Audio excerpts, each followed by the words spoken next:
Every year, 500,000 people around the world die from a brain aneurysm, many because they were not accurately diagnosed or did not receive essential treatment. Half are younger than 50 years old. So the Massachusetts-based Brain Aneurysm Foundation has launched a new program aimed at preventing some of those tragedies. In today's For Your Community, WBZ's Paula Ebben spoke with the executive director and a former local official who survived a misdiagnosis. We're talking to Tom Tinlin and Christine Buckley, the executive director of the Brain Aneurysm Foundation. And Christine, I know this Scan2Save campaign is a new effort. Why is it so essential for people to be aware that they can get a scan to pay attention to the potential for a brain aneurysm? What's so important about it is what most people don't understand about brain aneurysms is it's a very treatable disease, but you can't treat something that you don't know that you have. So in 3 out of 4 cases, misdiagnosis occurs in patients because of a failure to have a scan performed. With Scan2Save, are any of the scans free, or how can people access getting a scan? So that's another difficult component because the scans are not free. They should be covered by insurance in most cases. But when people work with particularly a primary care doctor, and if they're a woman, particularly between the ages of 35 to 60, women, it's more prevalent in women. It's more prevalent in people who smoke. It's more prevalent when people have high blood pressure. And it also runs in families. So if people know that, if they are going to their physician, those are things that they should mention, that they are predisposed, and if they are having the classic signs and symptoms, to work with their doctors to get that insurance approval. Tom Tinlin, a lot of people will recognize you as a former administrator for the Highway Division of MassDOT, but you suffered a rupture and you were misdiagnosed by a doctor. Yeah. Tell us how you felt. What was the story?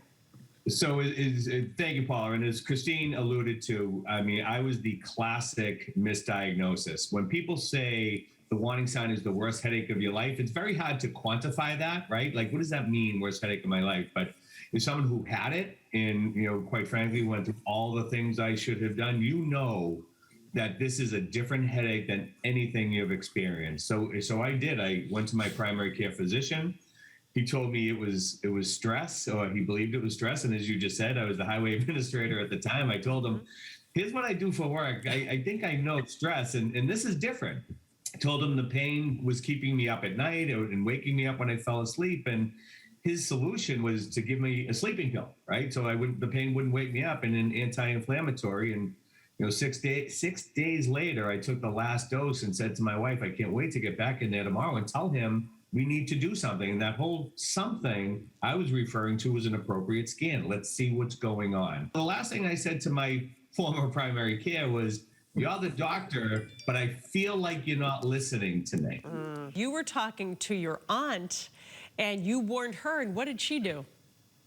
So my aunt, because of the work that Christine and the team at the Brain Aneurysm Foundation do, and the ability that I've been able to do to try to raise awareness, day after Thanksgiving, she had the sudden onset, worst headache of her life. She yelled out to her, my aunt is a nun, she yelled out to another nun, it's a brain aneurysm, and passed out. So immediately, because of what she knew, they started to treat her for that, as opposed to, is it the heart, is it this, is it that? They could immediately intervene and know it was something neurological and got her treatment. She was in ICU for, oh my goodness, probably 2 months, wow. But now she's doing great. Christine, it's good for people to know that it is treatable. I think that gives people reassurance. And just briefly, what kind of treatment is it? Is it blood thinners? What are you given?